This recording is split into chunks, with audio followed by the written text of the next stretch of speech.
வணக்க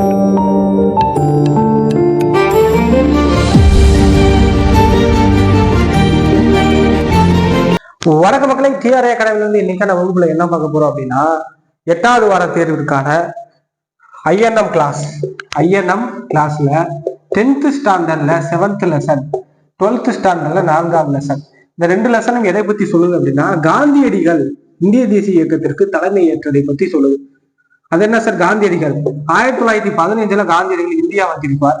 அதிலிருந்து 1947 வரை இந்தியா விடுதலை பெற்ற வரைக்கும் இந்த நிகழ்வுகளை வரிசையாக இன்னைக்கு நம்ம வீடியோல பார்க்க போறோம். புத்தகத்தின் படி கதையாகவும் புத்தகத்தில் இருக்கக்கூடிய டேட்டாக்களையும் வச்சு நம்ம புத்தகத்தை படி நடத்த போறோம். ஸோ வீடியோ தொடர்ந்து பாருங்க. அதற்கு முன்னாடி இந்திய தேசிய இயக்கமானது 1905 இருந்து 1911 வரை நடைபெற்றிருக்கும். ஸோ இதற்கு கீழே மிதவாதிகள், தீவிர தேசியவாதிகள், புரட்சிகர தேசியவாதிகள் சொல்லி பல்வேறு இயக்கங்கள் நடைபெற்றிருப்பார். இதுக்கு அப்புறம் தான் காந்தியடிகள் 1915 இந்திய தேசிய இயக்கத்துக்கு தலைமை ஏற்றிருப்பார். அதுக்கப்புறம் கேதா சத்தியாகிரகம், நூற்பாலை ஆலயங்கள் அப்படி வரிசையாக நடைபெற்றிருக்கு. சௌரி சௌரா இயக்கம் 1922, தனிநபர் சத்தியாகிரகம், தண்டி யாத்திரை, கிறிஸ்து குழு வருகை. ஸோ இந்த மாதிரி வரிசையா நம்ம பார்க்க போறோம். ஸோ வீடியோ தொடர்ந்து ஸ்கிப் பண்ணாம பாருங்க. கிட்டத்தட்ட அரை மணி நேரத்துக்குள்ள இதை நம்ம முடிக்க போறோம். வாங்க வீடியோக்குள்ள போலாம். இந்த வகுப்புல 10வது பாடம், 10வது வகுப்பு மற்றும் 12ஆம் வகுப்புல இருக்கக்கூடிய ஒரு மிக முக்கியமான 2 பாடங்களை கம்பைன் பண்ணி பார்க்க போறோம். காந்தி இந்திய தேசிய இயக்கத்திற்கு தலைமை ஏற்றதிலிருந்து என்னென்ன நிகழ்வுகள் நடந்துச்சு அப்படிங்கிறத பத்தி இன்னைக்கு நம்ம 10வது வகுப்பு மற்றும் 12ஆம் வகுப்பு 2ஐயும் கம்பேர் பண்ணி பார்க்க போறோம். இங்க நான் உங்களுக்கு டிஸ்பிளேல காமிக்கிறது 12ஆம் வகுப்புல 14வது பாடமாக கொடுத்திருக்க ஒரு பாடம். ஏன் 10வது பாடத்தை நம்ம விட்டுட்டு வரோம் அப்படின்னா, 10வது பாடத்துல அஸ் யூஸ்வல் சிமிலராக தான் இருக்கும். 10வதுல இருக்கக்கூடியதும் இந்த 12ஆம் வகுப்புல 4வது பாடமும் ஒரு சில விஷயங்கள் இதுல இல்லாத அதுல இருக்கும். அதை நான் இதுல வீடியோலயே சொல்லிட்டு வந்துடுவேன். ஆனா 2 பாடத்தையும் வரி வரியாக கவர் பண்ற மாதிரி தான் இன்னைக்கான வகுப்பு இருக்க போகுது. ஸோ வாங்க வீடியோக்குள்ள போலாம். ஃபர்ஸ்ட் இந்திய தேசிய இயக்கத்திற்கு அறிமுகம் என்ன சொல்றாங்க அப்படின்னா, ஃபர்ஸ்ட் காந்தியை பத்தி சொல்றாங்க. அதாவது காந்தியடிகள் ஆனவர் மோகன்தாஸ் கரம்சந்த் காந்தி. அவருடைய உண்மையான பேர் என்ன? மோகன்தாஸ் கரம்சந்த் காந்தி அவர்கள். இவர் 1869 அக்டோபர் 2ஆம் தேதி குஜராத்தில் உள்ள போர்பந்தர் என்னும் இடத்துல பிறக்கிறார். இவருடைய தாய் பேரு, தந்தை பேர் என்ன அப்படின்னா கபா காந்தி. இவருடைய தந்தை பேர் என்ன? கபா காந்தி. இவர் என்னவாக இருக்கிறார் அப்படின்னா, இவர் ஃபர்ஸ்ட் போர்பந்தருடைய திவானாகவும் அதுக்கப்புறம் ராஜ்கோட்டுடைய திவானாகவும் பொறுப்பு வகிக்கிறார். யாரு? இந்த கபா காந்தி. அதற்கப்புறம் இவருடைய தாயாரான புத்திலிபாய் அப்படின்னு சொல்லக்கூடிய இவர் சின்ன வயசுல நிறைய கதைகள் சொல்லி இவர் நல்லவராக மாறுவதற்கு மிகப்பெரிய ஒரு உந்துதலாக இருந்தவர் யாரு அப்படின்னா அவருடைய தாயாரான புத்திலிபாய். ஸோ இப்ப காந்தியடிகளை பத்தி நம்ம பார்த்திருக்கோம் இல்லையா? காந்தியடிகளானவர் தன்னுடைய பள்ளி படிப்புகளை முடித்துவிட்டு அதாவது இங்கிலாந்துல பட்டம் பயில்வதற்காக 1888 வருடம் சட்டம் பயில்வதற்காக இங்கிலாந்துக்கு போயிருப்பார். எங்க போயிருப்பாரு? இங்கிலாந்துக்கு போயிருப்பார். எதற்கு? லா படிக்கிறதுக்கு. படிச்சு முடிச்சதுக்கு அப்புறம் காந்தியானவர்கள் 1891 வருடம் ஜூன் மாதம் வழக்கறிஞராக பட்டம் பெற்ற பின்பு இந்தியா வந்திருப்பார். அவர் இந்தியாவில ஒரு நம்பிக்கையில வராரு. ஆங்கில அரசுக்கு கீழே நம்ம ஒரு நேர்மையான வக்கீலாக இருக்கலாம் அப்படின்னு சொல்லி ஒரு நம்பிக்கையில வராரு. அவரு தன்னுடைய வேலைக்காக ஓராண்டுகள் பம்பாயில இருக்கக்கூடிய அந்த நீதிமன்றத்துல வழக்கறிஞராக சேர்வதற்கு முயற்சிகள் ஏற்பட்டாரு. இருந்த போதிலும் அவருக்கு அங்க வழக்கறிஞராக பணியாற்றுவதற்கு வாய்ப்பு இல்லை. இந்த டயத்துல என்ன ஆகுது அப்படின்னா, தென்னாப்பிரிக்காவில் இருந்த ஒரு குஜராத் நிறுவனம் என்ன பண்ணுது அப்படின்னா, அங்க ஒரு உரிமை வழக்கு இருக்கு. அது தொடர்பாக உங்களுடைய சேவை எங்களுக்கு வேணும்னு சொல்லி காந்தியடிகளை தொடர்பு கொள்ளும். அப்ப காந்தியடிகள் 1893 வருடம் ஏப்ரல் மாதம் எங்க போயிருப்பார் அப்படின்னா, தென்னாப்பிரிக்காவிற்கு புறப்பட்டு சென்றிருப்பார். திரும்ப சவுத் ஆப்பிரிக்காவுக்கு போயிருப்பார். ஸோ அங்க போய் இருக்கக்கூடிய மக்களுக்காக ஒரு 20 வருடம் செலவழித்திருப்பார். ஸோ இது அவருக்கு எந்த ஒன்றை உந்துதலை ஏற்படுத்தி அப்படின்னா, அவர் ஒரு முறை இந்த தென்னாப்பிரிக்காவில் ரயில் பயணம் டர்பனில் இருந்து பிரிட்டோரியாவுக்கு ரயில் பயணம் செஞ்சுட்டு இருக்கப்ப ரயில் வண்டியிலிருந்து பீட்டர் மரிஸ்டர் பர்க் அப்படின்னு சொல்லக்கூடிய அந்த ரயில் இருந்து இறக்கி வச்சிருப்பாங்க. ஏன் அப்படின்னா வெள்ளையர்கள் மட்டுமே முதல் வகுப்புல வரணும், நீ கருப்பர்கள் வரக்கூடாது அப்படின்னு சொல்லி அவர் இறக்கி விட்டு போயிருப்பாங்க. சோ இந்த நிறை எதிர்ப்புக்கு எதிராக 20 ஆண்டுகள் தென்னாப்பிரிக்காவில் வேலை பார்த்திருப்பார். அந்த 20 ஆண்டுகள்ல அவர் வந்து ஜெயிச்சும் இருப்பார். தென்னாப்பிரிக்காவில் இனவரியை காலி பண்ணியிருப்பார். சோ அதெல்லாம் செஞ்சு முடிச்சதுக்கு அப்புறம் காந்தியானவர் 1915வது வருடம் மீண்டும் இந்தியாவுக்கு திரும்பியிருப்பார். இப்ப 1915வது வருடம். சோ அதற்கு முன்னாடி வரைக்குமே இந்திய தேசிய இயக்கமானது மிதவாதிகள், தீவிர தேசியவாதிகள், புரட்சிகர தேசியவாதிகள் என்று 3 பேருக்கு கீழே இருந்ததுக்கு அப்புறம் காந்தியடிகள் வருவார். சோ இதற்கு முன்னாடியே காந்தியடிகளுக்கு ஒரு மிகப்பெரிய ஒரு பேக் போனாக இருந்தவர் யாரு அப்படின்னா கோபாலகிருஷ்ண கோகலே. யாரு? கோபால கிருஷ்ண கோகலே. சோ அவர்தான் காந்தியடிகளுக்கு அரசியல் குருவாக இருந்திருக்கிறார். சோ தென்னாப்பிரிக்காவில் ஒரு முறைய காந்தியடிகள் பின்பற்றார். என்ன அப்படின்னா அகிம்சை மற்றும் சத்தியாகிரகம் சொல்லக்கூடிய இந்த 2 முறைகளை பின்பற்றியார். சோ அதே முறையை நம்மளும் இங்க பின்பற்றலாம் அப்படின்னு சொல்லிதான் அவர் இந்தியாவிற்கு வருகிறார். சோ இதைதான் ஃபர்ஸ்ட் கொடுத்திருக்காங்க. சோ இந்தியாவுக்கு வந்ததுக்கு அப்புறம் கோபாலகிருஷ்ணன் என்ன சொல்றாரு, நீ 20 வருடம் தென்னாப்பிரிக்காவிலிருந்து இருந்துட்டு வந்திருக்க, அதனால உனக்கு இங்க இருக்கக்கூடிய நிகழ்வுகள் தெரிய வேண்டும். அதனால நீ ஓராண்டு நாடு முழுவதும் பயணம் பண்ணு, நாட்டுடைய மக்களுடைய நிலைமைகளை தெரிஞ்சுக்க அப்படின்னு சொல்லி அவர் அனுப்பிச்சு விடுறாரு. சோ அப்ப இவர் என்ன பண்றாரு, காந்தியடிகள் வந்து ஒரு வருடம் பயணம் செய்கிறார். அவருடைய ஆடைகள் ஃபர்ஸ்ட் காந்தியடிகள் வந்து ஆடம்பர ஆடைகளை போடுவார். சோ எப்ப அரை நிர்வாண பக்கிரி என்று காந்தியடிகளை சொல்வதற்கு காரணம் என்ன அப்படின்னா, மதுரை ஒரு முறை தமிழகம் வந்தப்ப மதுரை மக்கள் சோ அரை நிர்வாணமாக, மேலாடை இல்லாமல் வெறும் கீழே மட்டும் ட்ரெஸ் போட்டுருந்ததை பார்த்துட்டு அவரும் அரை நிர்வாணமாக மாறுகிறார். சோ நாடு முழுவதும் அவர்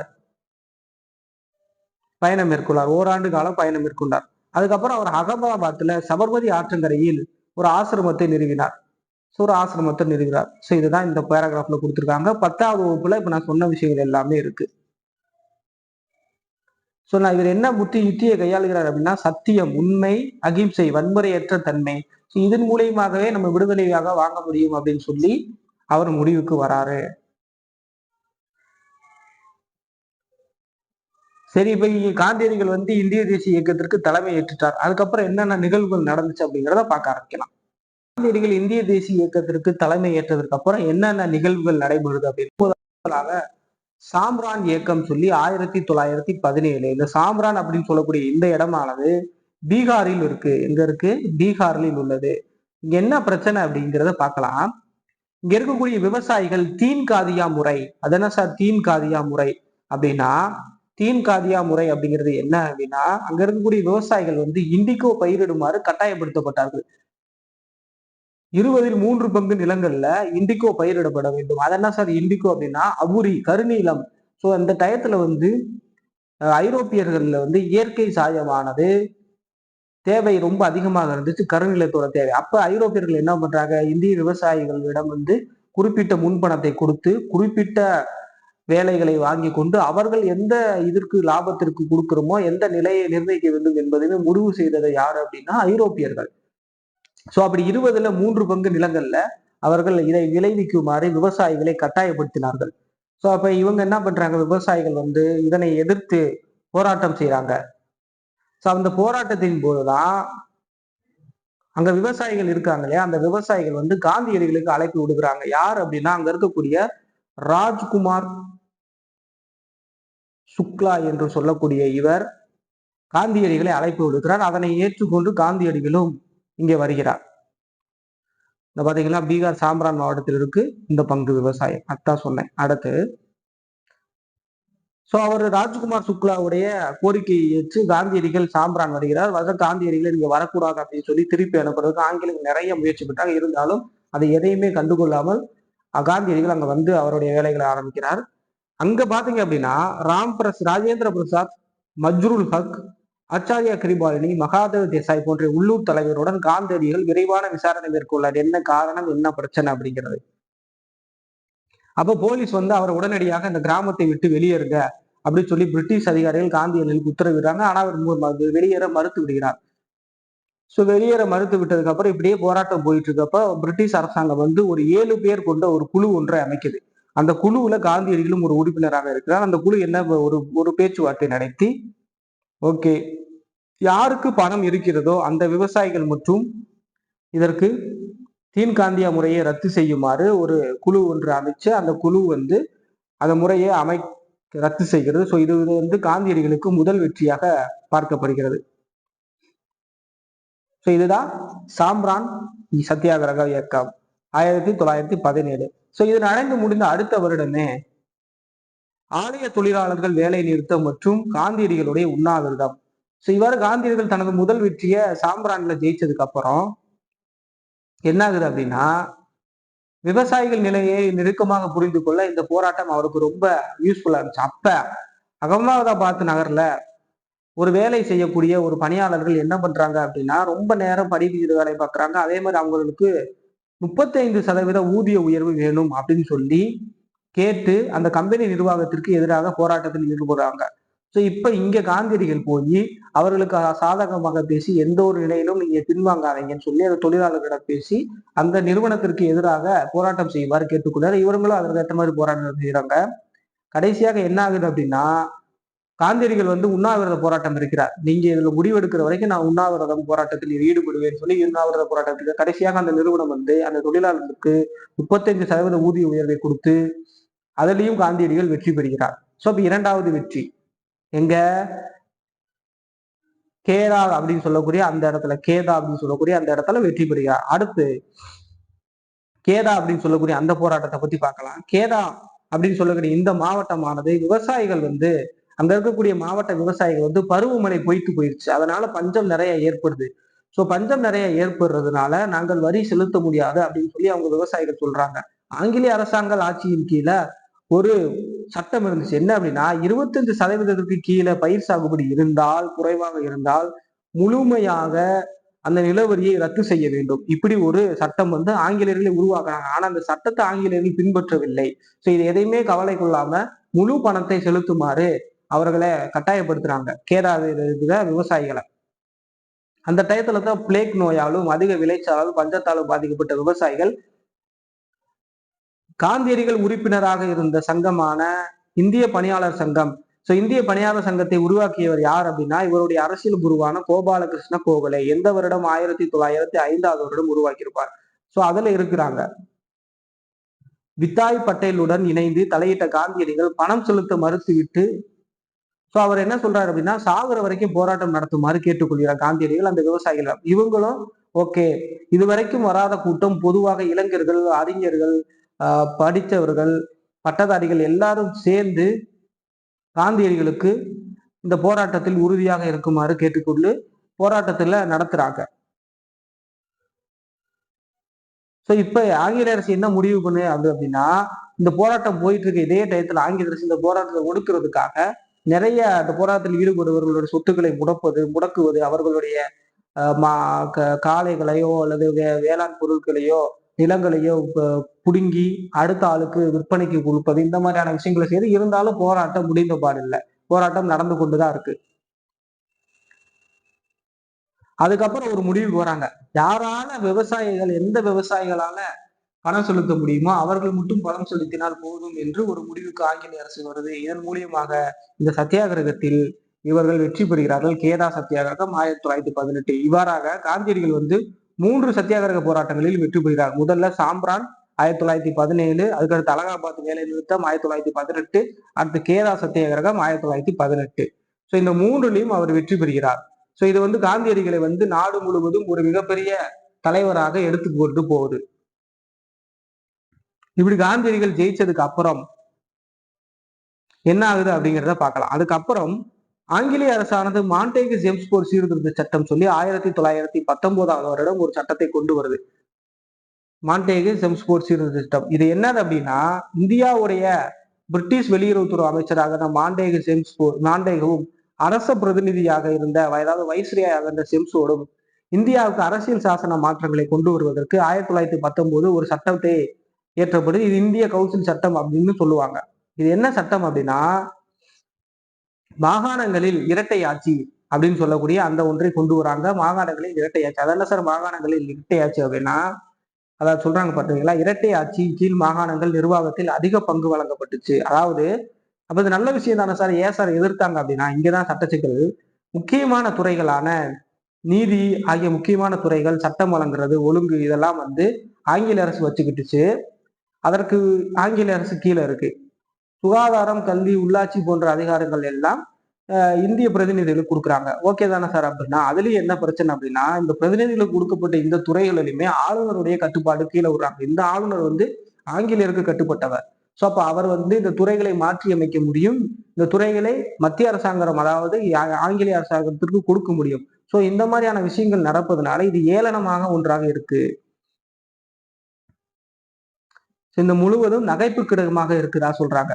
சோ அப்ப இது என்ன ஆகுது, இந்த பிரச்சனை இரட்டை அடுக்கு வாக்குமுறை வந்து மேலவையை உருவாக்குது. சோ மத்திய சட்டப்பேரவையிலிருந்து 144 மொத்த உறுப்பினர்கள் இருந்து 41 உறுப்பினர்கள் நியமனம் செய்யப்பட வேண்டும். மாநிலங்களவை மேலவையில மொத்தம் 60 உறுப்பினர்கள் இருந்து 26 உறுப்பினர்கள் நியமனமாக செய்ய வேண்டும். அடுத்து பாருங்க, ரொம்ப முக்கியமான ஒரு விஷயம்.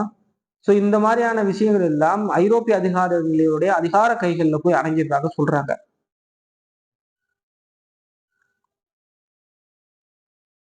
பிரிட்டனின் போர் முயற்சிகளுக்கு நிபந்தனையற்ற ஆதரவு கொடுத்த இந்தியாவின் பொதுநலம் மீது அக்கறை கொண்ட மக்கள் இன்னும் நிறைய எதிர்பார்த்தார்கள். சோ அதாவது என்ன சொல்றாங்க அப்படின்னா, முதலாவது உலக போர்ல வந்து பிரிட்டனுக்கு ஆதரவாக நம்ம செயல்பட்டா அவங்க நம்மளுக்கு நிறைய ஏதாவது பெனிஃபிட் ஏதாவது தருவாங்க சொல்லி இந்திய மக்கள் எதிர்பார்க்காங்க. ஆனா அவங்க எந்த ஒன்றையுமே செய்யல. இந்த திட்டம் 1918 அறிவிக்கிறாங்க. அறிவிக்கப்பட்டதிலிருந்தே நாடு முழுவதும் இதற்கு விமர்சனம் உள்ளாகுது. பல்வேறு போராட்டங்கள் நடக்குது. 1918 ஆகஸ்ட் மாதம் பம்பாயில் நடந்த இந்திய தேசிய காங்கிரஸ் உடைய சிறப்பு அமர்வுல இந்த திட்டம் விவாதிக்கப்பட்டது. இந்த திட்டம் ஏமாற்றத்தையும் அதிருப்தியும் அளிப்பதாக தெரிவிக்கிறார்கள். இதையே ரவுல் மாண்டேகு செம்ஸ்போர்ட் சீர்திருத்த சட்டம். சோ இந்த ஆங்கிலேயர்கள் தங்களுடைய வழக்கமான ஆசை காட்டி மோசை செய்யும் அந்த பழக்கத்தை தான் இங்கேயும் பின்பற்றியதாக அவர்கள் விமர்சனம் செய்யறாங்க.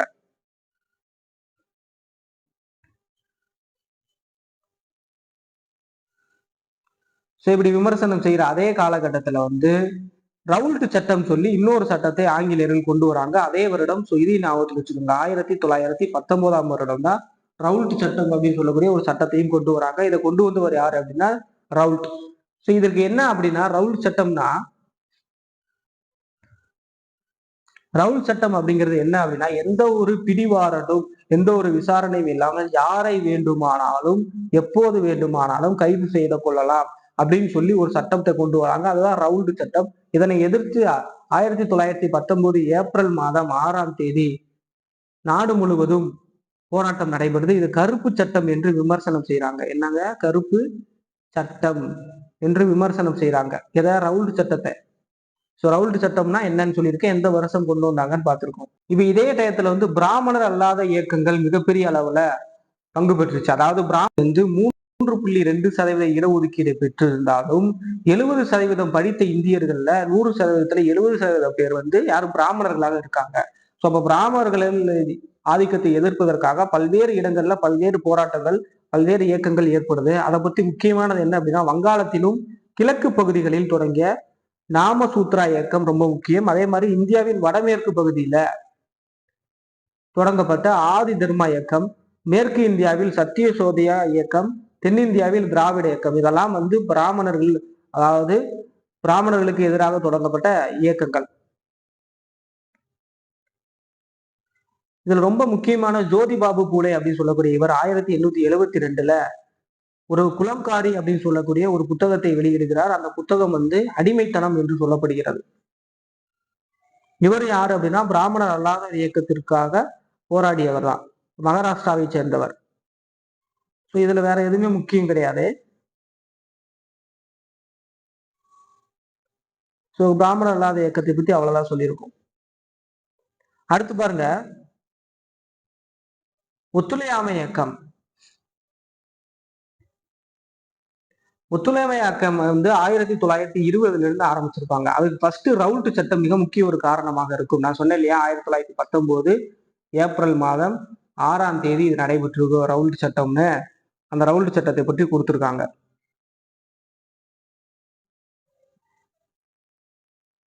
ஸோ ரவுல்ட் சட்டம் முடிஞ்சுங்களா. அடுத்து அதே வருடம் 1919 வருடம் இந்த ரவுல்ட் சட்டம் இதுதான் காரணம். இந்த ரவுல்ட் சட்டம் என்ன ஆகுது அப்படின்னா, இதை எதிர்த்து காந்தியடிகள் போராட்டத்தை நடத்தினார். இந்த ரவுல்ட் சட்டத்தை எதிர்த்து காந்தியடிகளானவர் 1919 ஏப்ரல் 6ஆம் தேதி போராட்டம் நடக்கும். அதுல காந்தியடிகள் 1919 ஏப்ரல் 8ஆம் தேதி கைது செய்யப்பட்டிருப்பார். இந்த ரவுல்ட் சட்டத்தை எதிர்த்து போராட்டம் நடத்திட்டு இருக்கப்போ ஆங்கிலேயர்கள் கைது செய்யப்பட்டிருப்பார். ஸோ அப்ப இந்த போராட்டம் எங்க நடைபெற்று இருக்கும் அப்படின்னா, பஞ்சாப்ல அமிர்தசரஸ் அப்படின்னு சொல்லக்கூடிய அந்த இடங்கள்ல நடைபெற்று இருக்கும். இப்ப காந்தியடிகள் கைது செய்யப்பட்டதுக்கு அப்புறம் உள்ளூர் தலைவர்களான அதே வருடம் ஏப்ரல் 9ஆம் தேதி அடுத்த நாள், அதாவது 8ஆம் தேதி கைது செய்ய போறார் காந்தியடிகள். 9ஆம் தேதி யாரு அப்படின்னா சைபுதீன்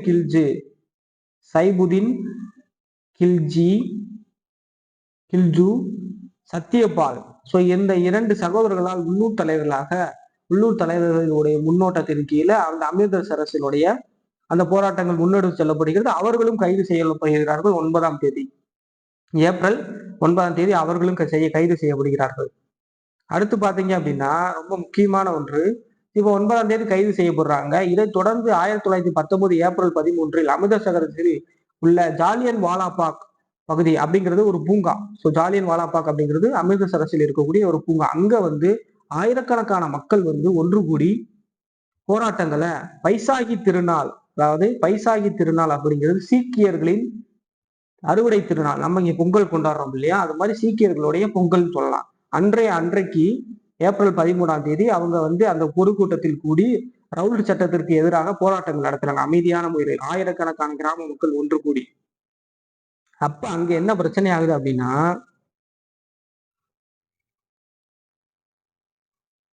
சோ அங்க பாத்தீங்க அப்படின்னா அந்த பஞ்சாபின் துணைநிலை ஆளுநரான மைக்கேல் ஓ டயரும் ராணுவ கமாண்டராக இருந்த ஜெனரல் டயரும் பதவி வகித்தார்கள். அவர்கள் இருவருமே தங்களுடைய அதிகாரத்தை பயன்படுத்தி இவங்களுக்கு பாடம் புகட்டணும், அந்த போராட்டக்காரர்களுக்கு பாடம் புகட்டணும் என்ன சொல்றாங்க, துப்பாக்கி சூடு நடத்துறாங்க. இந்த அமிர்தசரஸால இருக்கக்கூடிய அந்த ஜாலியன் வாலாபாக்கானது ஒரு ரவுண்டான ஒரு அரங்கம். இதுல ஒரு பக்கம் மட்டும்தான் வழி இருக்கும். ஸோ இந்த வழிதான் வரவும் முடியும், இந்த வழிதான் போகவும் முடியும். ஸோ இப்படி இருக்கு. இந்த டயத்துல உள்ள பலாயிரம் மக்கள் இருக்காங்க. இவங்க அந்த ஒரு வழி இந்த ஜெனரல் டயர் அப்படின்னு சொல்லக்கூடிய அவர் இங்கிட்டு நிறைய படை வீரர்கள் இந்த வழியை மூடிக்கிட்டு இங்க உள்ள இருக்கக்கூடிய அனைத்து மக்களையும் கண்மூடித்தனமாக துப்பாக்கி சூடு நடத்தியிருக்காங்க. சில மணி துளிகள் நடந்திருக்கு. ஸோ அந்த துப்பாக்கி சூட்ல 379 பேர் என்ற எண்ணிக்கையில் இருந்து நிறைய பேர் 379 பேர் இறந்து போனதாக ஆங்கிலேயர்கள் சொல்றாங்க. ஆயிரக்கணக்கானவர் காயமானதாக சொல்றாங்க. ஆனால் உண்மையில் 1000த்திற்கும் மேற்பட்ட போர் இறந்திருப்பதாக சொல்லப்படுகிறது. ஸோ இந்த ஜெனரலுடைய இந்த கடுங்கொன்மையை கண்டித்து ஆங்கிலேய அரசு எதுவுமே செய்யல. ஸோ அவரை நிரபராதி என்று சொல்லி மன்னித்து விட்டுருச்சு. எது எந்த எந்த எந்த பிரச்சனையின் போது, ஜாலியன் வாலாபாக் படுகொலை 1919 எந்த நாள், ஏப்ரல் 13ஆம் நாள். ஸோ இந்த விஷயம் ரவீந்திரநாத் தாகூருக்கும் காந்தியடிகளுக்கும் காதுக்கு போகுது. அப்ப என்ன ஆகுது அப்படின்னா, இந்த விஷயத்தை எதிர்த்து அவர்கள் ரவீந்திரநாத் தாகூர் இருந்தாருக்கு பாத்தீங்களா, உட்பட பல பேர்னா யாரு, காந்தியடிகள். ரவீந்திரநாத் தாகூர் தன்னுடைய நைட் ஹுட் என்று சொல்லக்கூடிய வீர திருமகன் என்ற பட்டத்தையும், அதே மாதிரி காந்தியடிகளானவர் கொய்சார் இ ஹிந்த் அப்படின்னு சொல்லக்கூடிய அந்த 2 பட்டங்களையும் எங்களுக்கு தேவையில்லைன்னு சொல்லி திரும்ப ஆங்கில அரசிடமே கொடுத்துடுறாங்க. ஸோ அதுதான் சொல்லியிருக்காங்க. அடுத்து ஜாலியன் வாலாபாக் படுகொலையை பத்தி பார்த்துட்டோம். இருவருமே விடுதலை செய்யப்பட்டார்கள். போட்டிருக்காங்க பாத்தீங்களா, குற்றம் எதுவும் இல்லைன்னு சொல்லி விடுதலை செய்யப்பட்டிருக்காங்க. இதுல ஒரு சம்பவம் என்னது அப்படின்னா, இந்த ஜாலியன் வாலாபாக் படுகொலை நிகழ்ந்த போது அங்க ஒரு சிறுவனாக இருந்தவர் யாரு அப்படின்னா இந்த உத்தம் சிங் அப்படின்னு சொல்லக்கூடியவர். இவரு சீக்கியத்தின் 10 பருவ இளைஞராக அந்த நிகழ்வு நடக்கும் போது இருந்திருக்காரு. எப்ப 1919. அப்ப ஜாலியன் வால் படுகொலைக்கு பழி தீர்க்கிறதுக்காக இவர் 1940 இந்த வருடம் 1940 ஏப்ரல் 30ஆம் தேதி லண்டனில் காக்ஸ்டன் அரங்கில் மைக்கேல் ஓ டயர் அந்த தளபதியை உத்தம் சிங் படுகொலை செய்கிறார். ஸோ இவரை கைது செய்து இவரை தூக்கிலிட்டு இருப்பாங்க. எந்த சிறையில் அப்படின்னா பென்டோ வில்லேஸ் அப்படின்னு சொல்லக்கூடிய அந்த சிறையில இவரை கைது செய்து தூக்கிலிட்டு இருப்பாங்க. இந்த போட்டுக்கு பாத்தீங்களா.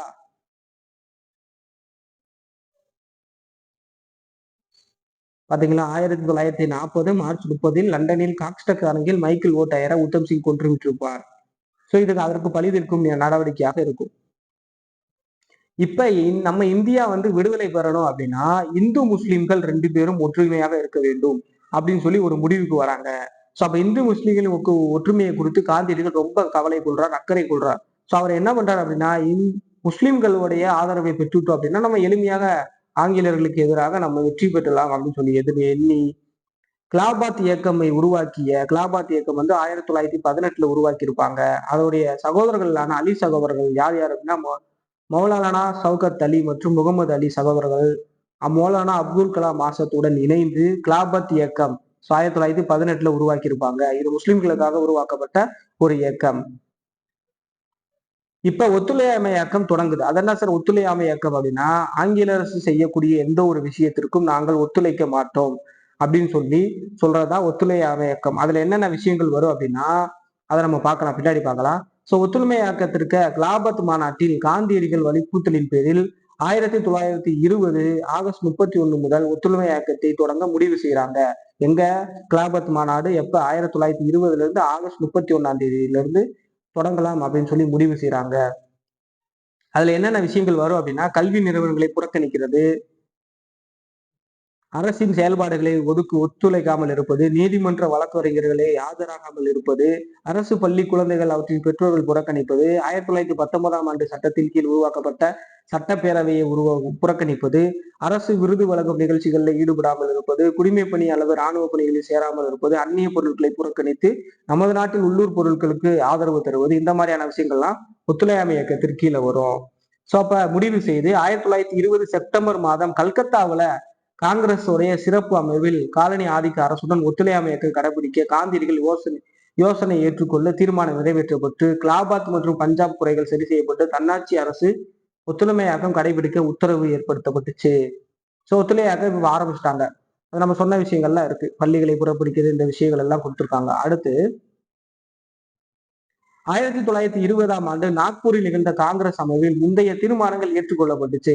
சோ இதற்கு முன்னாடி என்னெல்லாம் தீர்மானங்கள் எல்லாம் கொடுத்தாங்களோ அதையெல்லாம் நாக்பூர்ல 1920 ஏற்றுக்கொள்ளப்பட்டுச்சு. சோ அதைத்தான் சொல்றாங்க. அதற்கப்புறம் பாருங்க, மொழி சார்ந்த மாகாண காங்கிரஸ் அங்கீகரித்து அமைப்பதற்கு வகை செய்யும் மற்றொரு முக்கிய தீர்மானம் நாக்பூரில் நிறைவேற்றப்படும். இதனால் பெரும் எண்ணிக்கையிலான பணியாளர்கள் இந்த இயக்கத்தில் சேர்ந்தனர். காங்கிரசின் அடிப்படை விரிவாக்கும் நடவடிக்கை பணியாளர்கள் கிராமங்களுக்கு சென்று 4 ஆனா அதாவது 25 பைசா ரூபாய் கட்டணத்தில் கிராமங்களில் சேர்க்க வேண்டும் அப்படின்னு சொல்லி காந்தியடிகள் வந்து உத்தரவிடுகிறார்.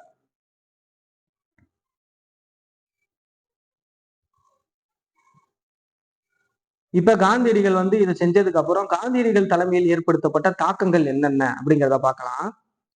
உள்ளூர் மக்களால் ஆயிரக்கணக்கான பள்ளி, நூற்றுக்கணக்கான கல்லூரிகள் எல்லாம் துறக்கிறாங்க. யாரு? இந்தியர்கள். பல முன்னணி வழக்கறிஞர்கள் தங்களுடைய தொழிலை கைவிட்டார்கள். ஆயிரக்கணக்கில் பள்ளி, கல்லூரிகள் மூடப்பட்டுச்சு, விட்டு சென்றாங்க. தேச துரோக குற்றம் சாட்டப்பட்டு அலி சகோதரர்கள் கைது செய்யப்படுகிறார்கள். யாரு? அந்த கிலாபத் இயக்கத்தை உருவாக்கிய அவர்கள் வந்து கைது செய்யப்பட்டு சிறையில் அடைக்கப்பட்டனர். சட்டமறுப்பு இயக்கத்தை தொடங்குமாறு மக்களுக்கு அந்தந்த பிரதேச காங்கிரஸ் கமிட்டி அழைப்பு விடுத்துச்சு. அரசு வழக்கம் போல் அடக்குமுறையை பாரபட்சம் கையாண்டு தொண்டர்கள் சிறையில் இருந்து அடைக்கப்பட்டார்கள். சோ நிறைய பேரை சிறையில் அடைக்கிறாங்க. இந்தியாவின் பல நகரங்களுக்கு 1921 வேல்ஸ் இளவரசர் மேற்கொண்ட பயணமும் புறக்கணிக்கப்பட்டுச்சு. சோ 1921 வேல்ஸ் இளவரசர் வந்திருப்பாரு, அந்த பயணமும் புறக்கணிச்சிருப்பாங்க. சோ இந்தியாவின் ஒத்துழைப்பு இயக்கத்தில் வன்முறையற்ற வகையில் பின்பற்றினால் ஓராண்டுக்குள்ள இப்ப காந்தியடிகள் என்ன சொல்லுவார் அப்படின்னா, இந்த ஒத்துழைப்பு இயக்கத்தை நீங்க வன்முறையற்ற முறையில் பின்பற்றினால் நான் ஓராண்டுக்குள்ள உங்களுக்கு விடுதலை வாங்கி தரேன் அப்படின்னு சொல்லி காந்தியடிகள் சத்தியம் பண்ணியிருப்பாரு. இங்கேதான் கதையை ஆரம்பிக்குது. போராட்டத்தின் இந்த கட்டத்தில் தென்னாப்பிரிக்கா முன்னேறி சென்றுச்சு. சோ இப்ப அவர் சத்தியம் பண்ணியிருக்காரு இல்லையா, இதற்கு அப்புறம் பாருங்க, காந்தியடிகள் வந்து சௌரி சௌரா என்ற இடத்தில் ஒரு ஒத்துழையாமை இயக்கத்தை ஆரம்பிச்சிருப்பார். சௌரி சௌரா என்ற இடம் எங்க இருக்கு அப்படின்னா உத்தரப்பிரதேசத்தில் இருக்கக்கூடிய பார்த்தலோயி அப்படின்னு சொல்லக்கூடிய ஒரு இடம் சௌரி சௌரா. சோ அங்க உத்தரப்பிரதேசத்தில் இருக்கக்கூடிய ஒரு இடம், அங்க வந்து இந்த ஒத்துழைமை இயக்கத்தை எதிர்த்து வரிகுடா இயக்கத்தை வந்து காந்தியடிகள் செயல்படுப்பார். எப்ப? 1922 பிப்ரவரி மாசம் 5ஆம் தேதி. அதுல 3000த்திற்கும் மேற்பட்ட நபர்கள் ஒரு காங்கிரஸ் கட்சியாக பேரணியாக போயிட்டு இருப்பாங்க. அங்க போலீஸ்காரர்கள் தடியடியினால அவர்கள் விரட்டப்பட்டிருப்பாங்க. இப்ப இந்த அந்த போராட்டக்காரர்கள் கோவப்பட்டு அங்கிருந்து போலீஸ் காவல் நிலையத்தை தீயில் இட்டு எரிச்சு அதுல 22 காவலர்கள் உயிரிழந்திருப்பாங்க. சோ இந்த நிகழ்வு காந்தியடிகளுக்கு மிகப்பெரிய மன வருத்தத்தை ஏற்படுத்தி ஒத்துழையாமை இயக்கத்தை 1922ல திரும்ப வாபஸ் பெற்றுக்கிடுவாரு. காந்தியடிகள் தான் சொன்னாரு, வன்முறையற்ற முறையில் நீங்கள் செயல்பட்டால் நான் ஓராண்டுக்குள்ள விடுதலை வாங்கி தருவேன் அப்படின்னு சொல்லியிருப்பாரு. ஆனா இங்க வன்முறை ஆனதுனால 1922ல காந்தியடிகள் அந்த இதை வாபஸ் வாங்கி ஒத்துழைமை இயக்கத்தை வேணாம் அப்படின்னு சொல்லி திரும்ப வாபஸ் பெற்றுக் கொள்ளுவார். இப்ப காந்தியடிகள் சௌரிச்சௌரா இயக்கத்தின் கழகத்தின் மூலம் பல்வேறு காவலர்கள் கொல்லப்பட்டதை தொடர்ந்து அவர் ஒத்துழையாமை இயக்கத்தை மீண்டும் வாபஸ் பெற்றுக் கொள்கிறார். இதனால நிறைய தேசிய தலைவர்களும் படித்த இளைஞர்களும் ஆர்வமுள்ள இளைஞர்களும் காந்தியடிகளுடைய செயலை பார்த்து மிகவும் கண்டனம் செய்யறாங்க.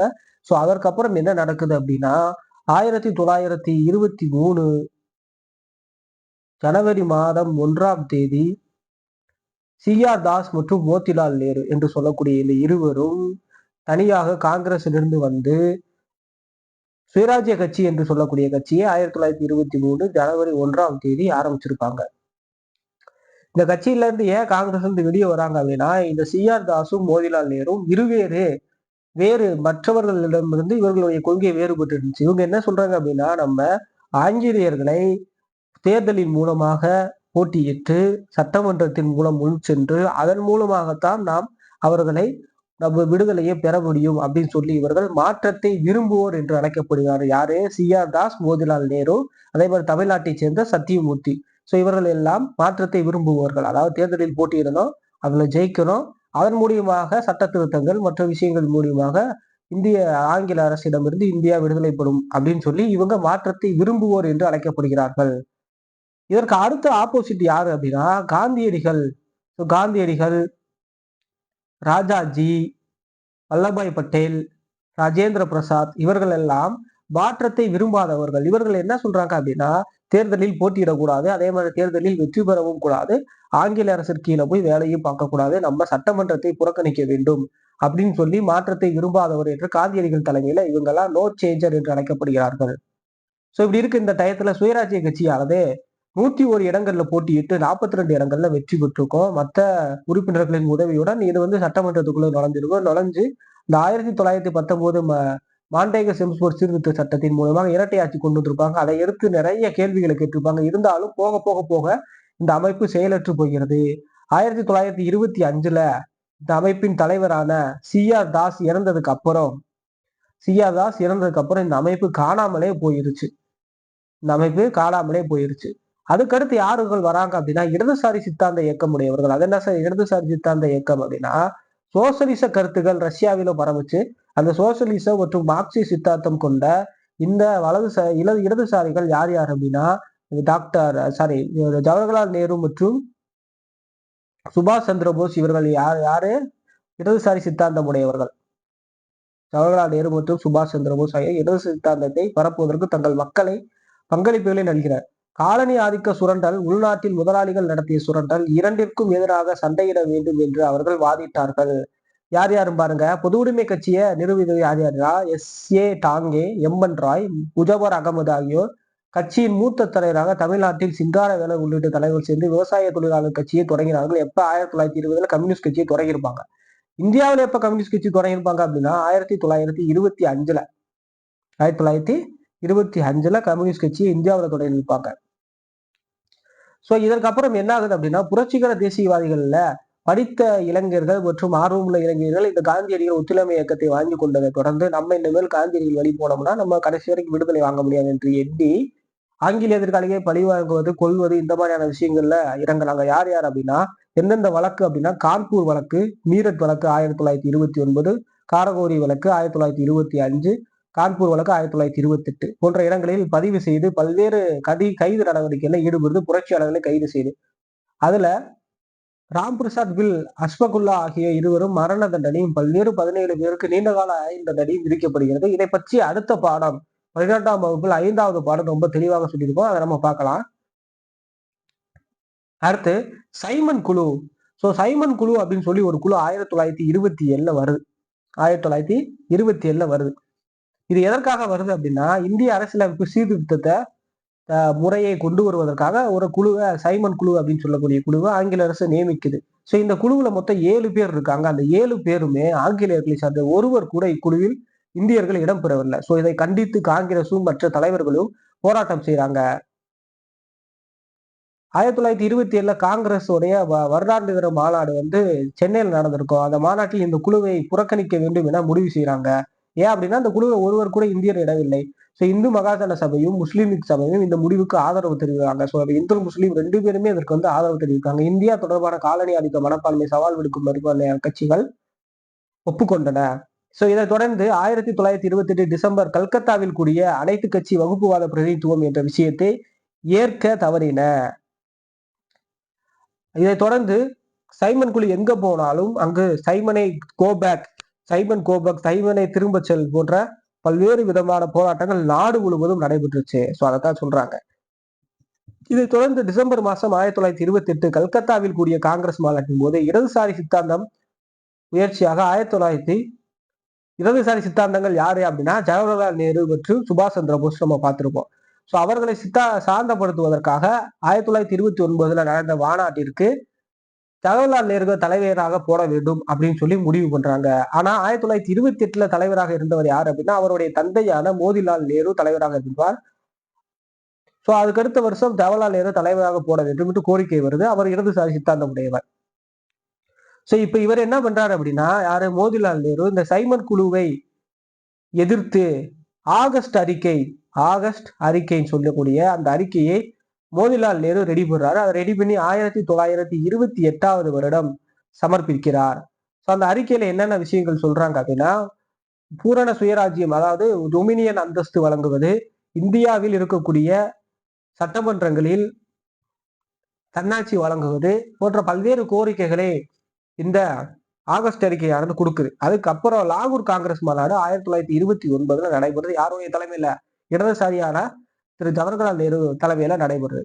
ஸோ அந்த மாநாட்டில் என்ன செய்யறாங்க அப்படின்னா டொமினியன் அந்தஸ்தை தவிர்த்து எனக்கு முழு சுதந்திரம் வேண்டும் என்று முதலாக அந்த மாநாட்டில் தான் சொல்றாங்க. அந்த மாநாட்டில் டிசம்பர் மாசம் 31 லாகூரில் மூவர்ண கொடி ஏற்றப்பட்டுச்சு. ரொம்ப முக்கியமான ஒரு முதலில் மூவர்ண கொடி எங்க ஏற்றப்பட்டுச்சுன்னு கேட்பாங்க. 1929 டிசம்பர் மாசம் 31 லாகூர்ல மூவர்ண கொடி ஏற்றப்பட்டுச்சு. இங்க தீர்மானம் கொண்டு வராங்க.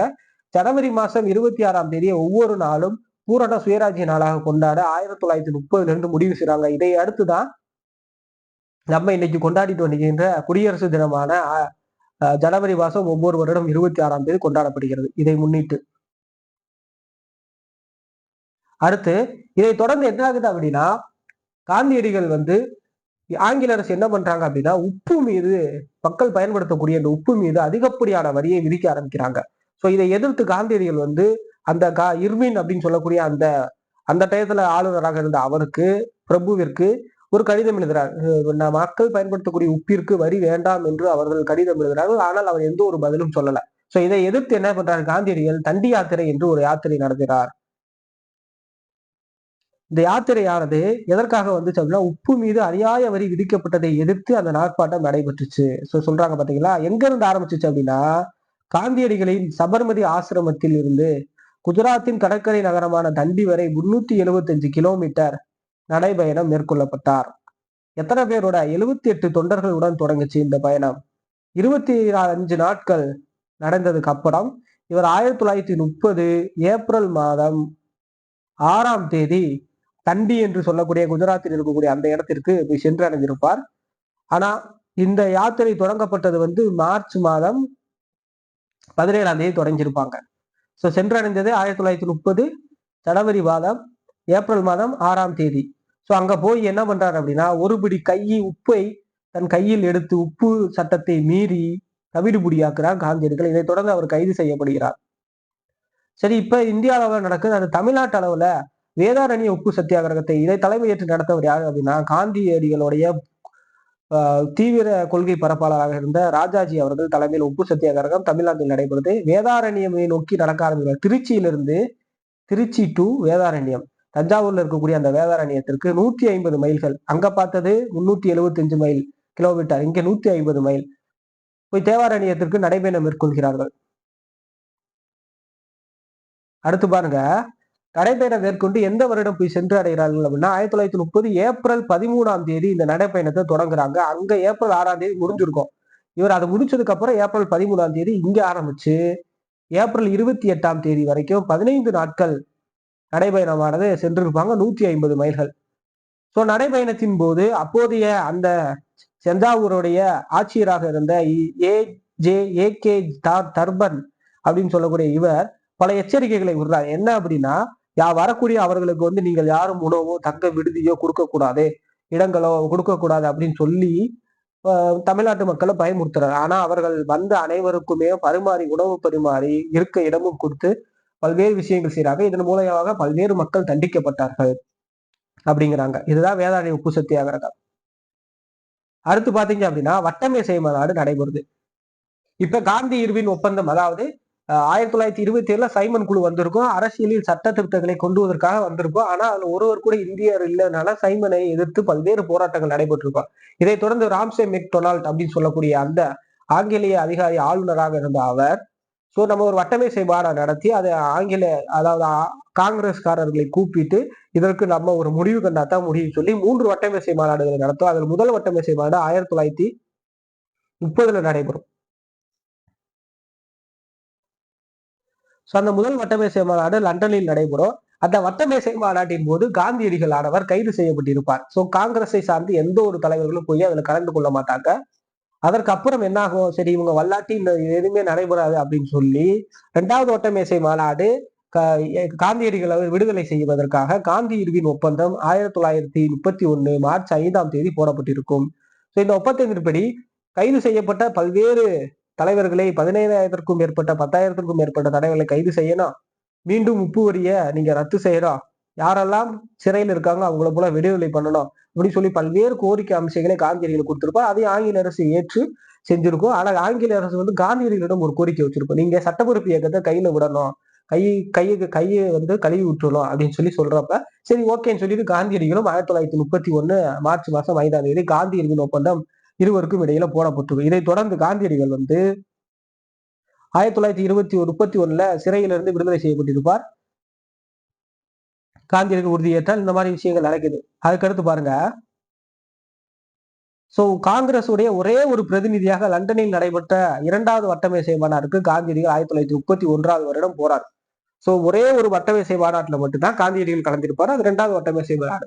சோ அங்க போனதுல என்ன ஆகுது அப்படின்னா, இவர்களுடைய எந்த ஒரு கோரிக்கையும் காந்தியடிகளுக்கு பிடிக்கவில்லை. சோ எந்த ஒரு கோரிக்கையும் நிறைவேற்றப்படாமல் மீண்டும் காந்தியடிகள் வந்து இந்தியாவுக்கு வந்தார். வந்து மீண்டும் சட்டமறுப்பு இயக்கத்தை கையில தொடங்கிறார்.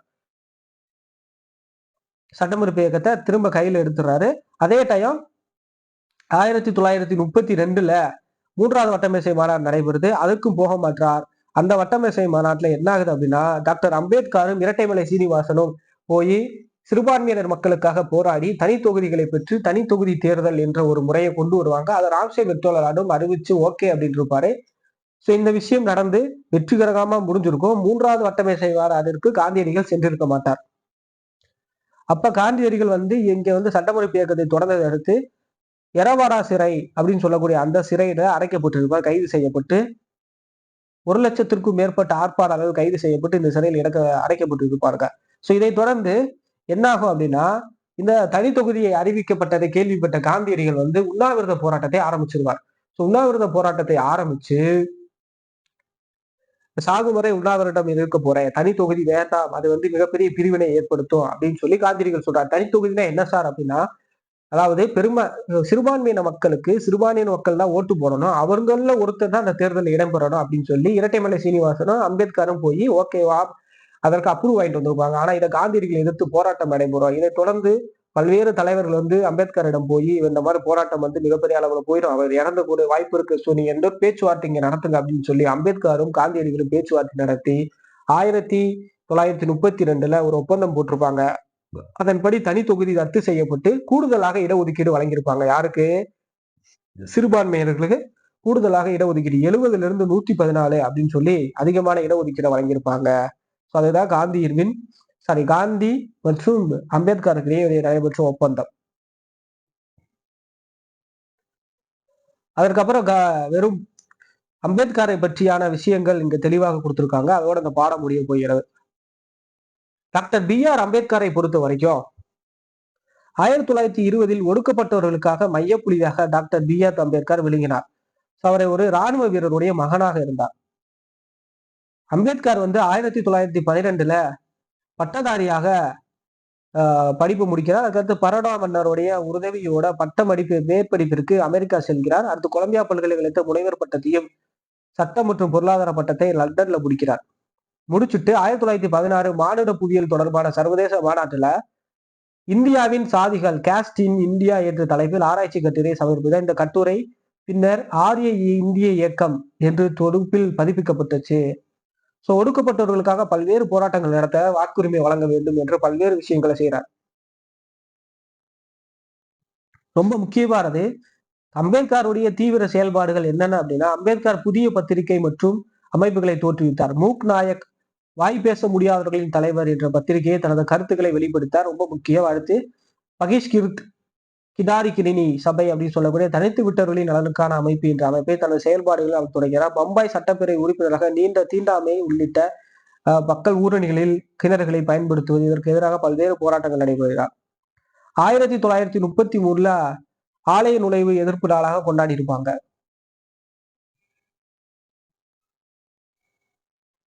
தீண்டாமை கொடுமைக்கு உள்ளாக்கப்பட்ட பல்வேறு மக்களுக்கு ஆதரவாக பல்வேறு விஷயங்களை செஞ்சிருப்பாங்க. அதெல்லாம் இங்க கொடுத்துருக்காங்க. வட்டமேசை மாநாட்டுல கலந்து கொள்வார். அங்க நடந்த விஷயங்கள்லாம் என்ன அப்படிங்கிறத கொடுத்துருக்காங்க. வகுப்பு வாரி தொகுதி இடஒதுக்கீடு ராம்சே மெக்டொனால்டு கொடுத்திருப்பாரு இல்லையா 1932 அதான் சொல்றாங்க. நான் முன்னாடி சொன்னது பூனா ஒப்பந்தம் 1932 யார் யாருக்கு காந்தியடிகளுக்கும் அம்பேத்கருக்கும் இடையே நடைபெற்று இருக்கும் அந்த விஷயங்களை சொல்றாங்க. அம்பேத்கர் 2 கட்சி வச்சிருந்தார். அம்பேத்கர் 2 கட்சிகளை ஆரம்பித்தார். ஒன்று சுதந்திர தொழிலாளர் கட்சி அப்படின்னு சொல்லக்கூடிய 1937 பட்டியல் இனத்தவர் கூட்டமைப்பு 1942 அவர் தொடங்கினார். இவ்வாறாக அம்பேத்கர் அவர்கள் பல்வேறு விஷயங்களை செய்கிறார். இதோட இந்த பாடம் முடியுது. இது இல்லாம 10th ஒரு சில விஷயங்கள் இருக்கு. அதையும் நம்ம இதோட சேர்ந்து கம்பேர் பண்ணி பார்த்துடலாம். இதற்கப்புறம் 1935 ஆங்கிலேய அரசானது இந்திய அரசியல் சட்டம் அப்படின்னு சொல்லக்கூடிய ஒரு சட்டத்தை 1935 கொண்டு வருவாங்க. என்ன பண்ணிருக்கோம் அப்படின்னா, மாகாணங்களில் தன்னாட்சி அப்படின்னு சொல்லக்கூடிய ஒரு விஷயத்தை கொண்டு வந்திருப்பாங்க. இரட்டை ஆட்சி, மத்தியில ஒரு ஆட்சி, மாகாணங்களில் சுயாட்சி அப்படின்னு சொல்லக்கூடிய விஷயத்தை கொண்டு வந்திருப்பாங்க. இதுவரைக்கும் காங்கிரஸ் ஆனது தேர்தலில் போட்டியிடாது. இதை விஷயத்தை கேள்விப்பட்டதுக்கு அப்புறம் 1937 நடைபெற்ற தேர்தல்ல காங்கிரஸ் வெற்றி பெற்றிருக்கும், ஆட்சியை அமைச்சிருக்கும். காங்கிரஸ் தமிழ்நாட்டில் ராஜாஜி தலைமையில் ஆட்சி அமைச்சிருக்கும், இந்தியாவில் நேரு அவர்கள் தலைமையில் ஆட்சி அமைச்சிருக்கும். அதன்படி 11 மாகாணங்கள் 6 தலைமையாளர்கள் மற்றும் இந்த கூட்டமைப்பில் சேர விரும்பினார்கள். அந்த விஷயங்கள்லாம் சொல்றாங்க. காங்கிரஸ் நான் சொன்ன மாதிரி 1937 ஜெயிச்சிருக்கோம். ரொம்ப முக்கியமான விஷயமாக பார்க்கப்படுகிறது. அதற்கப்புறம் காங்கிரஸ் ஆனது ஜெயிச்சதுக்கு அப்புறம் சில விஷயங்களை கொண்டு வரும். 2000 ரூபாயிலிருந்து 500 ரூபாயாக அமைச்சர்களுடைய ஊதியத்தை குறைச்சிருப்பாங்க. அரசிடம் அவசரகால அதிகாரங்கள் தந்த சட்டங்களை அவர்கள் விரும்ப பெற்றார்கள். கம்யூனிஸ்ட் கட்சி தவிர மற்ற கட்சிகள் மீது விதிக்கப்பட்டிருந்த தடைகள் அனைத்தையுமே இவர்கள் எடுத்து விட்டுருப்பாங்க.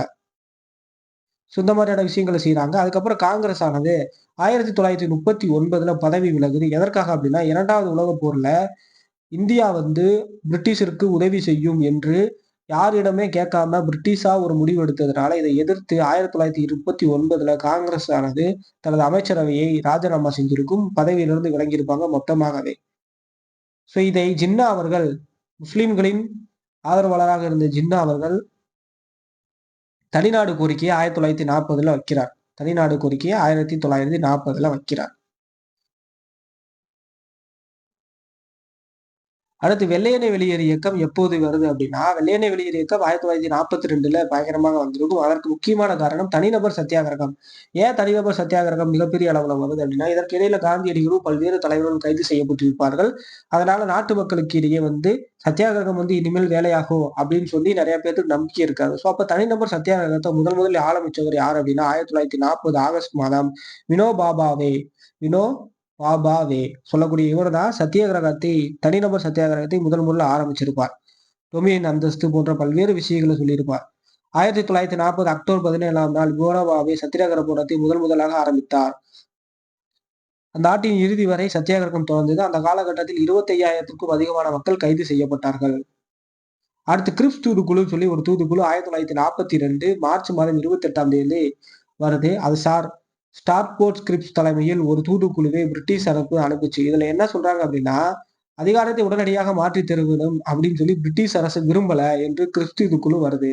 ஸோ பல்வேறு பேச்சுவார்த்தைகள் தோல்வி அடையுது. ஸோ அவங்க என்ன சொல்றாங்க அப்படின்னா, போருக்கு பிறகு தன்னாட்சி, பாகிஸ்தான் உருவாகும் கோரிக்கையை ஏற்கும் விதமாக இந்திய இளவரசர் பிரிட்டிஷ் தனது ஒப்பந்தத்தை கையெழுத்திடலாம். போரின் போது பாதுகாப்புத்துறை பிரிட்டிஷாரின் கட்டுப்பாட்டில் இருப்பது. இந்த மாதிரியான பல்வேறு விஷயங்களை சொல்றாங்க. ஆனா இதற்கு இந்தியர்களுக்கு உடன்பாடு இல்லை. ஸோ காந்தியடிகள் இதை பார்த்துட்டு செய் அல்லது செத்திமடி அப்படின்னு சொல்லி 1942 டூ ஆர் டை அப்படின்னு சொல்லக்கூடிய இந்த விஷயத்தை சொல்றாரு. எப்ப 42 ஆகஸ்ட் மாதம் 8ஆம் தேதி பம்பாயில் நடந்த காங்கிரஸ் மாநாட்டில். இதற்கு அப்புறம் தான் இந்திய தேசிய இயக்கம் மிகப்பெரிய அளவுல ஒன்றாக மாறுது. இதற்கு அப்புறம் அடுத்த நாளே 1942 ஆகஸ்ட் 9ஆம் தேதி அதிகாலை காந்தியடிகள் உள்ளிட்ட பல்வேறு தலைவர்கள் கைது செய்யப்படுகிறார்கள். சோ கைது செய்யப்பட்டதுனால இந்த இந்திய தேசிய இயக்கமானது சோர்வுற்ற தலைமையில யாராவது எடுத்து செல்லணும். அதற்காக சோசலிசவாதிகள், பொதுவுடைமைவாதி சோசலிச தலைவர்களின் பங்கு மிகப்பெரிய அளவுல இருந்துச்சு. சோ சிறையில் அடைக்கப்பட்டதை தொடர்ந்து பல்வேறு விதமான சோசலிசவாதிகள் ஜெயபிரகாஷ் நாராயணன், ராமச்சந்திரா மிஸ்ரா ஆகியோர் பல்வேறு விதமான இயக்கங்களை நடத்துறாங்க. அதுல ரொம்ப முக்கியமானவங்க யார் அப்படின்னா, அருணா ஆசா பலி போன்ற பெண் தலைவர்கள் முக்கிய பணியாற்றினார். உஷா மேத்தா நிறுவிய காங்கிரஸ் வானொலி திரைமறைவில் இருந்து செயல்பட்டு 1942 நவம்பர் மாதம் வரைக்கும் செயல்படுறதாக சொல்றாங்க. அடுத்து மக்களின் வெளிப்பாடு. சோ இந்த மாதிரியான விஷயங்கள் எல்லாம் நடக்கிறதுனால பல்வேறு விதமான போராட்டங்கள், கடைகளை எதிர்ப்பது, மின்கம்பங்களை உடைப்பது, போராட்டங்கள் நிகழ்த்துவது, இந்த மாதிரியான விஷயங்கள்லாம் நடைபெறுது.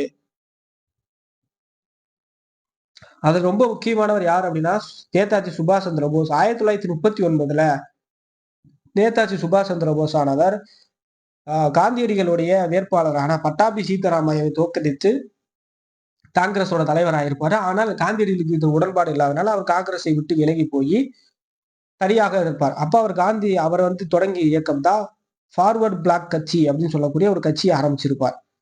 அதுக்கப்புறம் அவர் தப்பித்து போய் இந்தியாவிலிருந்து ஃபர்ஸ்ட் 1940 பிப்ரவரி மாதம் நீர்மூழ்கி கப்பல் மூலம் ஜப்பான் சென்றிருப்பார். அவர் இந்திய தேசிய ராணுவத்தின் கட்டுப்பாட்டினை கையில் எடுத்திருப்பார். இதனை உருவாக்கியவர் யார் அப்படின்னா மோகன் சிங் உருவாக்கி இருப்பார். ஆனா இதை கட்டுப்பாட்டில் கையில் எடுத்திருப்பார். அது 3 பிரிவு இருக்கும். காந்தி பிரிகேட், நேரு பிரிகேட், பெண்களுக்கு ராணி லட்சுமிபாய் பிரிகேட் என்று பல்வேறு விஷயங்களை கொண்டு வந்திருப்பாங்க. அடுத்து பாத்தீங்க அப்படின்னா விடுதலையை நோக்கி இந்திய கடற்படை கிளர்ச்சி 1946ஆம் ஆண்டு பிப்ரவரி மாதம் பம்பாயில் ராயல் இந்திய கப்பற்படை மாலுமிகள் கிளர்ச்சி செய்தார்கள். விரைவில் அங்கிருந்து வேறு நிலையங்களுக்கு பரவிச்சு 20,000க்கும் மேற்பட்ட மாலுமிகள் ஈடுபட்டதாக இது போன்ற ஜபல்பூரில் இருந்த விமானப்படை இந்திய சபைக்கு சிக்னல் அனுப்பதாக சொல்லப்படுகிறது. அடுத்து சுதந்திரம் பற்றிய பேச்சுவார்த்தை. சிம்லா மாநாடு ரொம்ப முக்கியம். 1945 சிம்லா மாநாடு ஜூன் மாதம் 14ஆம் தேதி வேவல்ஸ் திட்டம் என்று அறிவிக்கப்பட்டுச்சு. இந்த திட்டம் முழுமையான அரச பிரதியாக செயற்குழு இந்துக்கள், முஸ்லிம்கள் சமய எண்ணிக்கையில் இடம்பெற வேண்டும் ஒரு இடைக்கால அரசை வகை செய்யப்பட்டுச்சு. ஆனால் இது முஸ்லிம்கள் ஏற்றுக்கொள்ளவில்லை. சோ சிம்லா மாநாடு தோல்வியில முடியுது.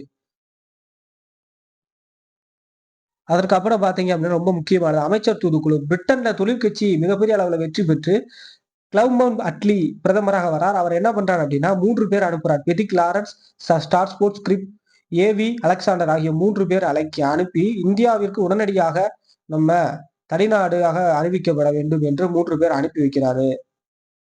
அது தொடர்பாக அவர் பல்வேறு விஷயங்களில் ஈடுபடுகிறார்கள்.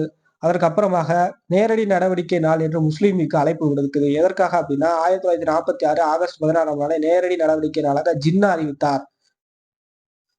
அறிவித்தார். இதைத் தொடர்ந்து மவுண்ட் பேட்டன் திட்டத்தை தொடர்ந்து இந்தியாவானது விடுதலை செய்யப்படுகிறது. எங்க அப்படின்னா 1947 ஜூன் மாதம் 18ஆம் தேதி இதற்கான ஒப்புதலானது அந்த பிரிட்டிஷ் நாடாளுமன்றத்தில் வழங்கப்பட்டது. அதைத் தொடர்ந்து 1947 ஆகஸ்ட் 15ஆம் தேதி இந்தியா விடுதலையை பெறுகிறது. சோ அவ்வளவுதான். சோ இந்த 2 பாடங்கள்லயும் 1915 இருந்து காந்தியடிகள் தலைமை ஏற்றதுல இருந்து 1947 விடுதலை பெற்ற வரைக்கும் என்னென்ன விஷயங்கள் நடந்துச்சு அப்படிங்கிறத பரிச்ச பாயிண்ட் ஆஃப் வியூல நம்ம தெளிவாக சொல்லியிருக்கோம். புக்தாக பார்த்தலாம். அமிர்தசரஸில் ரவுல் சட்ட எதிர்ப்பு போராட்டங்களின் போது கைது செய்யப்பட்டவர் யாருன்னு நம்மளுக்கு தெரியும். யாருங்க?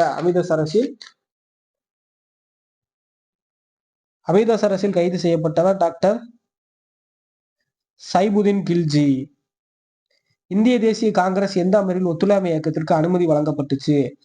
அப்படின்னா கல்கத்தா மாநாடு 1920 வழங்கியிருக்கும். அடுத்து விடுதலை நாளாக கீழ்கண்டவற்றில் எந்த நாள் அறிவிக்கப்பட்டுச்சு? 1930 ஜனவரி மாதம் 26 லாகூர் காங்கிரஸ் மாநாட்டுல. முதலாவது வனங்கள் பாதுகாப்பு சட்டம் எந்த வருடம்? 1865. 1933 ஜனவரி 8ஆம் நாள் எந்த நாளாக அனுசரிக்கப்படுகிறது? கோவில் நுழைவு நாளாக அம்பேத்கர் அவர்கள் மற்றும் பெரியார் அவர்கள் கொண்டாடி இருப்பாங்க. மாகாண தன்னாட்சி அறிமுகம் செய்தது இந்திய அரசு சட்டம் 1935. காந்தியடிகளுடைய அரசியல் குறி யாருன்னு தெரியும்? கோபாலகிருஷ்ண கோகலே. கிலாபாத் இயக்கத்திற்கு தலைமையேற்றவர் யாரு? அலி சகோதரர்கள் 1918 ஆரம்பிச்சிருப்பாங்க. 1919ஆம் ஆண்டு இந்திய அரசு சட்ட மாகாணங்கள் டேஸ் அறிமுகம் செஞ்சுச்சு அப்படின்னா அரசாட்சியை அறிமுகம் செஞ்சிருக்கும். வடமேற்கு எல்லை மாகாணங்கள் சட்டமறுப்பு இயக்கத்துக்கு தலைமையேற்றவர் கான் அப்துல் கான் அப்படின்னு சொல்லக்கூடியவர். சிறுபான்மையினர் மற்றும் ஒடுக்கப்பட்ட வகுப்பிற்கு தனித்தொகுதி வழங்க வேண்டும் என்று ராம்சே மெஹ்தோலை அறிவித்தார். எந்த மாநாட்டில்? வகுப்புவாதம் 2ஆம் வட்டமேசை மாநாடு. டேஸ் என்ற வெள்ளையனை வெளியேறு இயக்கத்தின் போது காங்கிரஸ் வானொலி திரைமறைவாக செயல்பட்டது. உஷா மேத்தா தலைமையில 1942 நவம்பர் மாசம் வரைக்கும் செயல்பட்டு இருக்கும். சரியான கூட்டணி தேர்தல். இந்திய பொது உரிமை கட்சி 1920 ஆண்டு தஸ்கண்டில் தோற்றப்பட்டுச்சு. எம் சிங்காரவேல் கான்பூர் சதித்திட்ட வழக்கில் விசாரணைக்கு உட்படுத்தப்பட்டார். ஜெயபிரகாஷ் நாராயணன், ஆச்சாரியா சுரேந்திரா, மின்னு மாசாமி ஆகியோர் தலைமையில் காங்கிரஸ் பொது உரிமை கட்சி உருவானது. எண்ணெயில வெளியே இயக்கத்துக்கு போராது பொது உரிமை கட்சி பங்கேற்கவில்லை. ஸோ இதற்கு 3மே சரியானதுதான். ஸோ 3 கூட்டும் சரியானவை. அடுத்து காங்கிரஸ் உடைய முதலாவது வட்டமேசை மாநாட்டில் கலந்து கொண்டது. காங்கிரஸ் 2வது வட்டமேசை மாநாட்டில் கலந்து கொள்ள காந்தியடிகள் ஒப்பந்த வழி செய்தது. ஸோ கூற்று தப்பு. ஒரே ஒரு வட்டமேசை மாநாடு மட்டும் தான் காந்தியடிகள் நடந்திருப்பார். 2வது வட்டமேசை மாநாடு. ஸோ அப்ப கூற்று தவறு, காரணம் சரி. அடுத்து பாருங்க, காங்கிரஸ் அமைச்சரவை 1930ஆம் ஆண்டு பதவி விலகினார். காங்கிரஸ் அமைச்சரவைகள் ஆலோசகரும் இந்தியா காலனி ஆதிக்க அரசியல் பங்கேற்றது. 2மே சரிதான். 2மே சரி, ஆனால் சரியான விளக்கம் இல்லை அப்படிங்கிறாங்க. அடுத்து ரவுல்ட் சட்டத்தை பொறுத்த வரைக்கும் கருப்பு சட்டம் என்று அழைக்கப்படுகிறது. 1919 கொண்டு வந்தது. அடுத்து ஒத்துழையாமை இயக்கத்தை பொறுத்த வரைக்கும் பட்டங்களை திரும்ப தருவது. இது 2. அடுத்து 3, 1919ஆம் ஆண்டு இந்திய அரசு சட்டத்தின்படி இரட்டை ஆட்சி. பொது உரிமை கட்சி அப்படிங்கிறது என்ன அப்படின்னா எம்என் ராய் 1946 ஆகஸ்ட் 16ஆம் தேதி அப்படிங்கிறது நேரடி நடவடிக்கை ஜின்னா அறிவிச்சிருப்பார். ஸோ அவ்வளவுதான், முடிச்சிட்டோம். 10th standard முடிஞ்சுங்க. 10th மற்றும் 12th காந்தியடிகள் தலைமையேற்றதிலிருந்து இந்திய தேசிய இயக்கம் எவ்வாறு செயல்பட்டது என்பதை தெளிவாக இன்னைக்கு நம்ம பார்த்திருக்கோம். அப்ப இன்னைக்கான வகுப்புல 10வது மற்றும் 12ஆம் வகுப்புல இருக்கிற காந்தியடிகள் தலைமையேற்றதிலிருந்து இந்தியா விடுதலை பெற்ற வரைக்கும் தெளிவாக நடத்தியிருக்கோம். ஸோ அதுக்கான முன்வெடுமே நம்ம நடத்திட்டோம். ஸோ இந்த வீடியோவை நீங்க பார்த்துட்டு புத்தகத்தை வாசிச்சாலும் சரி வாசிக்காட்டும் சரி, ஆனா நம்ம புத்தகத்தை வச்சுதான் நடத்திருக்கோம். ஒரு தடவை வாசிட்டா பெட்டர். ஸோ வாசிச்சால் மட்டுமே போதுமானது. இன்னும் 12ஆம் வகுப்புல ஒரே ஒரு பாடம் தான் இருக்கு. அது புரட்சிகர இயக்கங்கள் எப்படி வந்துச்சு அப்படிங்கிறது 5வது பாடம். அதை நாளைக்கு நம்ம வகுப்புகள் போட்டலாம். அதே மாதிரி இந்திய தேசிய காங்கிரஸ் INC இந்திய தேசிய காங்கிரஸ் 1885 டிசம்பர் மாசம் 31ஆம் தேதி 28ஆம் தேதி உருவாக்கியிருப்பாங்க. யாரு? ஓஏ ஹியூம் உருவாக்கி இருப்பார். இதன் முதல் தலைவர் யார் அப்படின்னா WC பானர்ஜி. இந்திய தேசிய காங்கிரஸை பற்றி சில விஷயங்கள் கொடுத்திருப்பாங்க. ஒரு சின்ன விஷயங்கள் அதை நம்ம வேர்ட் ஸ்கிரீன்ல கொடுத்துருக்கோம். அதை படிச்சால் போதுமானது. ஸோ அப்ப இன்னைக்கான வகுப்புல 10 மற்றும் 12ஆம் வகுப்பில் இருக்கக்கூடிய அனைத்து விஷயங்களையும் பார்த்துட்டோம். அதே மாதிரி 8வது வார தேர்விற்கான ஆல்ரெடி அந்த மேக்ஸ்ல சுருக்குதல் டாபிக்கும் ஹிஸ்டரியில டெல்லி சுல்தான்கள் ஸ்டோரி போர்ட்ல அழகா நடத்திருக்கோம். அதையும் போய் பார்த்துருக்கேன். மேல கார்ட்ஸ்லயும் கொடுக்குறேன், டிஸ்கிரிப்ஷன்ல கொடுக்குறேன், வீடியோ முடிஞ்சதுக்கு அப்புறம் எண்டு கார்ட்லயும் கொடுக்குறேன். செக் பண்ணி பாருங்க. பிளேலிஸ்ட் தனித்தனியா போட்டிருப்போம். ஒவ்வொரு வார தேர்விற்கும் பிளேலிஸ்ட் இருக்கும். அதை செக் பண்ணீங்கனாலே அந்த வார தேர்விற்கான அனைத்து வகுப்புகளும் அதுல இருக்கும். இப்போ 8வது வார தேர்விற்கு 8வது பிளேலிஸ்ட் 8வது டெஸ்ட் கிளாஸ் போட்டிருப்போம். அதை நீங்க செக் பண்ணீங்கன்னா எல்லா வீடியோயும் கிடைக்கும். ஸோ வீடியோ தொடர்ந்து பாருங்க. அடுத்து வரக்கூடிய நாட்களில் வீடியோ வரும்போது ஃபாலோ பண்ணுங்க. இது வரைக்கும் நம்ம சேனல் சப்ஸ்கிரைப் பண்ணி டிஎன்பிஎஸ்சி வீடியோ கூட நண்பர்கள் ஷேர் பண்ணுங்க. சப்ஸ்கிரைப் பண்ணி பக்கத்தில் இருக்க பெல் பட்டன் ஆல் கொடுத்துருங்க. ஏன்னா அப்பதான் நான் போடக்கூடிய வீடியோ உங்களுக்கு நோட்டிபிகேஷன் வரும். நம்ம ஃப்ரீயா ஒரு விஷயம் பண்றோம். அதற்கான முழு முயற்சி போட்டு நான் உங்களுக்கு எஃபெக்ட் போட்டு பண்ணிட்டு இருக்கேன். நீங்க அதற்காக எஃபெக்ட் போட்டு படிங்க. அதே மாதிரி ரெகுலராக வீடியோ பாருங்கள். அடுத்த வீடியோ சந்திப்போம். அது வரைக்கும் நன்றி, வணக்கம்.